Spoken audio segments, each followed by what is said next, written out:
Hi everyone, कैसे हो आप लोग। आशा करते हैं कि आप सभी लोग बहुत ही अच्छे होंगे और बहुत ही बढ़िया होंगे। आज के इस वीडियो में विमान से संबंधित कुछ रोचक जानकारियां हम जानने वाले हैं। राइट बंधु ने प्लेन का आविष्कार किया था, ये तो हम सब जानते ही हैं। 19वीं सदी की शुरुआत में ही राइट बंधु ने प्लेन का निर्माण कर लिया था। 1903 में ही उन्होंने पहला प्लेन बनाया, लेकिन वो उसको सफलता से कंट्रोल नहीं कर पाए और लगातार 2 साल तक अपने आविष्कार पर टिके रहे और 1905 को उनका आविष्कार कंप्लीट हुआ। इस प्लेन को वो खुद कंट्रोल कर सकते थे। 17 दिसंबर को उन्होंने इस फ्लाइट की पहली उड़ान भरी थी। जमीन से लगभग 120 फीट ऊंचाई पर इनका ये विमान उड़ा था, जो करीब 12 से लेकर 20 सेकंड तक हवा में तैरता रहा था। आगे के समय में इसमें कई सारे इनोवेशन किए गए। बाद में इसकी रफ्तार 6 मील प्रति घंटा के हिसाब से होती रही। चलिए अब बात करते हैं अपने देश की। अपने देश के पहले लाइसेंस पायलट थे रतन जी टाटा। इन्हें पहला पायलट लाइसेंस 1929 में मिला था। जुहू हवाई अड्डा भारत का पहला हवाई अड्डा था, जिसको 1928 में बनाकर पूरा किया गया था। अब बात करते हैं प्लेन की कलर पर। प्लेन का कलर हमेशा सफेद ही क्यों होता है, तो चलिए जानते हैं इसका कारण क्या है। हम सब ये तो जानते हैं कि प्लेन हमेशा जमीन से कई दूरी पर उड़ता है। कभी कभी ये दिन में भी उड़ान भरता है। दिन में जो टेम्परेचर होता है वो काफ़ी ज़्यादा हाई होता है और वाइट कलर जो होता है वो जो रेज होते हैं उसको वो रिफ्लेक्ट कर देता है। इसकी वजह से ही प्लेन का जो कलर होता है वो वाइट होता है, जिससे सूरज की किरणें रिफ्लेक्ट होती है और अंदर का और बाहर का जो टेम्परेचर होता है वो मेंटेन रहता है। इसकी और एक दूसरी वजह है जो ये है कि वाइट कलर जो होता है, अगर विमान में कोई खराबी है या फिर कहीं कोई स्क्रैच वगैरह पड़ गया है तो जल्दी से जान लेते हैं कि यहाँ पर स्क्रैच वगैरह है और उसे जल्द से जल्द रिपेयर किया जा सके। इसीलिए भी प्लेन का जो कलर होता है वो हमेशा वाइट ही होता है।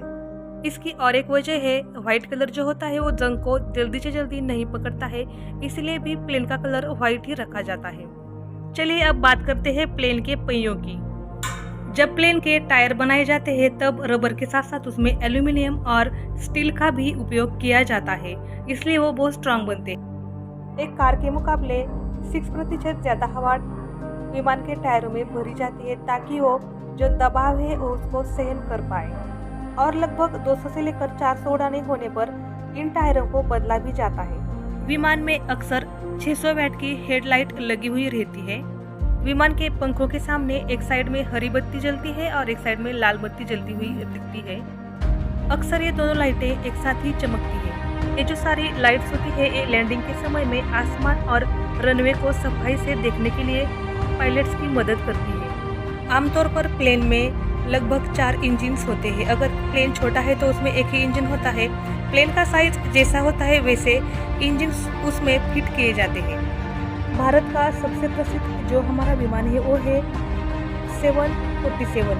यह एक बड़ा 4 इंजन का जेट विमान है। इसकी लंबाई 364 फीट है और इसके पंखों की लंबाई 240 फीट है।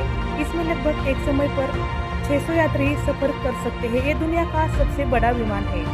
1 लीटर पेट्रोल में यह विमान 14 से लेकर 15 किलोमीटर की दूरी तय कर लेता है।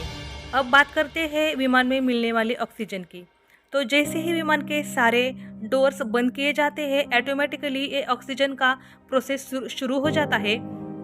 जहां पायलट के केबिन में एक प्रोसेसर होता है जो बाहर की हवा को अंदर खींच लेता है और उसको प्रोसेस करके जो ऑक्सीजन होता है वो उसको पूरे विमान में फैला देता है। इस तरह से ये प्रोसेस चलता है।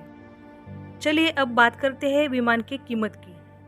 इस वक्त का दुनिया का सबसे जो महंगा प्लेन है वो सऊदी अरब के प्रिंस के पास है, जिसकी कीमत $500 मिलियन से भी ज़्यादा है। अगर बात की जाए हमारे इंडिया की तो हमारे इंडिया में लगभग 140 से लेकर 150 तक प्राइवेट प्लेन्स है।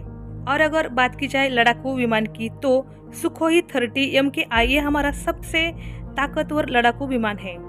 क्या विमान पर बिजली गिरती है, तो जवाब है हाँ, विमान पर बिजली गिरती है, लेकिन इसका असर विमान पर नहीं होता क्योंकि विमान का जो ऊपरी लेयर होता है वो उसी मेटर से बना हुआ होता है जिस मेटर से बिजली बनी हुई होती है। एक दिन में एक विमान की सिर्फ एक ही बार उड़ान भरी जाती है और ज़्यादा से ज़्यादा 2 बार उड़ान भरी जाती है, इससे ज़्यादा उड़ान नहीं भरी जाती है। नवजात शिशु 24 महीने तक बिना टिकट के भी इसमें सफ़र कर सकता है। एक बहुत ही रोचक जानकारी आपके साथ शेयर करते हैं। जिस बच्चे का जन्म किसी प्लेन में या फ्लाइट में होता है, वह कंपनी उस बच्चे को आजीवन उस कंपनी की कोई भी फ्लाइट की जो यात्रा होती है वो फ्री में दे देती है। काश मेरा जन्म किसी फ्लाइट में हुआ होता, मैं भी आजीवन उस ट्रैवल कंपनी के फ्लाइट का लाभ ले पाती, लेकिन ऐसा हुआ नहीं है। तो चलिए, कैसे लगी आपको इस वीडियो की जानकारी, आप मुझे ज़रूर बताएं। अगली वीडियो में ऐसी ही रोचक जानकारी के साथ आपसे मिलते हैं। तो चलिए मिलते हैं अगले वीडियो में।